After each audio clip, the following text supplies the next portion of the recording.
Well, I haven't turned to Jeremiah because Jeremiah was my absolute favorite prophet, and I pretty much just put a page up here because I'm not good at videos. I'm not good at making... I thought about checking out something and see if I can, like Kind Master or whatever, but I'm not literate enough in computer technology to make it happen. So, but this teaching is going to be on Yahshua.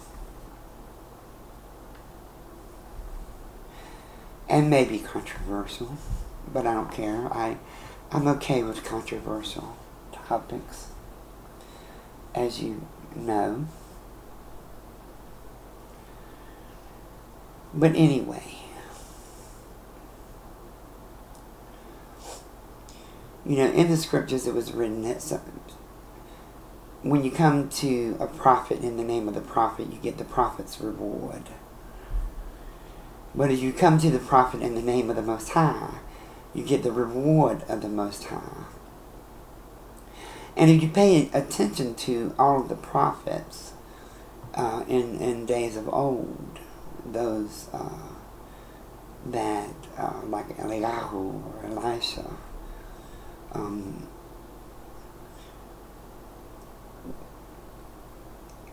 they had access to all 7 of the spirits of the Most High, of the presence of the Most High. And if you paid attention to them, whenever they did something, or if someone came to them, they told them to do something, and if they did it, then, it happened. Because the prophets understood faith. They knew, for instance, I believe it was a king that had come to, I believe it was Eliyahu, and seems like he had leprosy or something, but he told him to go and dip in the Jordan River, and of course he thought he was too clean to be in that nasty river, so he didn't go. But when he finally did go into the Jordan, he was healed, just as Eliyahu said. So,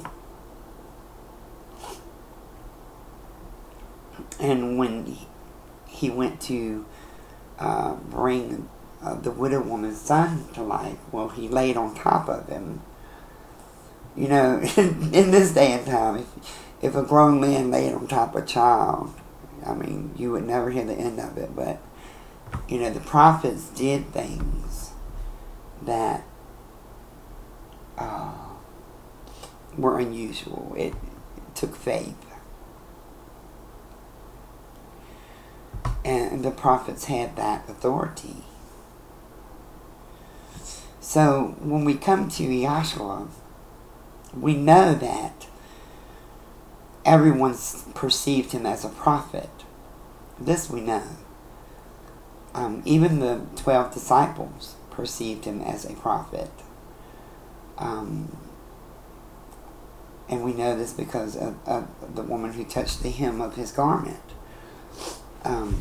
She used her faith. And he said, "Who touched me?" He stopped and said, "Who touched me?" And the prophets, the way they reacted, lets you know that they perceived him as a prophet at that time, not the Son of God, not God, none of these things. They perceived him as a prophet because of their reaction. And they moved back and they said, "Well, surely someone touched you by accident. Because it was written, if you touched a prophet, you would surely die." So no one ever touched the prophets.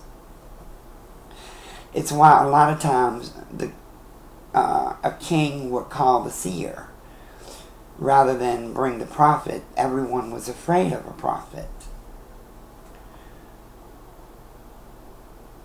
because of the Most High. So we know that everyone perceived Yehoshuah as a prophet.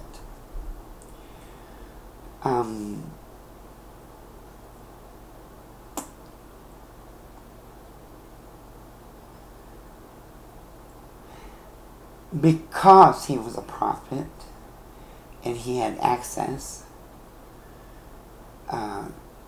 to the seven spirits which made up the presence of the Most High,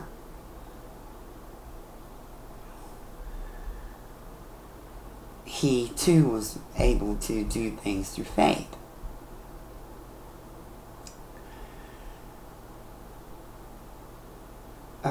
Let me word this properly, Lord.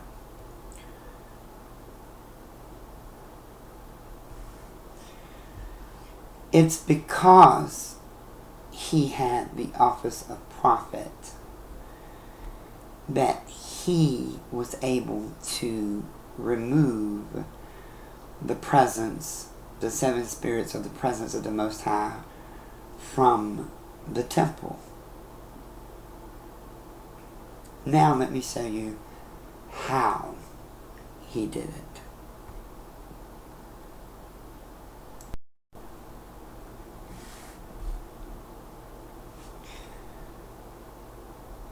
We don't realize that was his entire purpose.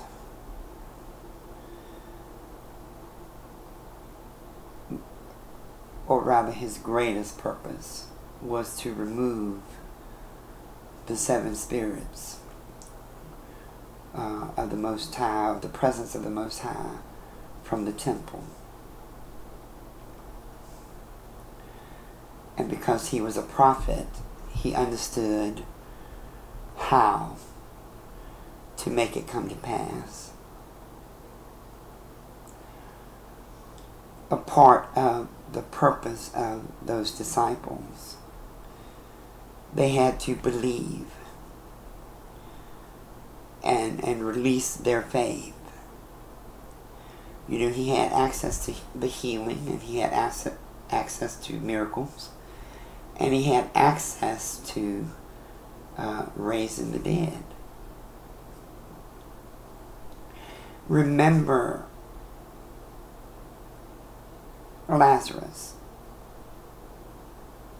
You know, he tarried on for days, and when he finally come, they said, well, surely he stinketh. He said, well, roll away the stone.